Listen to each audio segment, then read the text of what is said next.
ప్రభువైన యేసుక్రీస్తు నామములో మీకు అందరికి వందనాలు. మానవ సిద్ధాంతంలో రెండవ భాగాన్ని మనం చూద్దాం. ఈ రెండవ భాగంలో మానవాళి సృష్టి.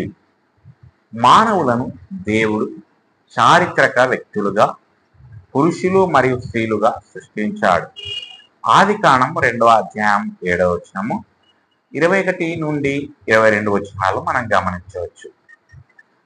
హేతుబద్ధత, నైతికత, సంబంధిత మరియు సృజనాత్మకతను ప్రతిబింబించే దేవుని స్వరూపంలో తయారు చేయబడ్డాడు.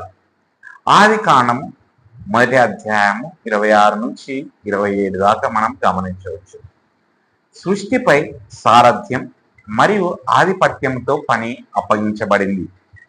ఆదికాండం 1వ అధ్యాయం 2వ వచనంలో మనం గమనించవచ్చు.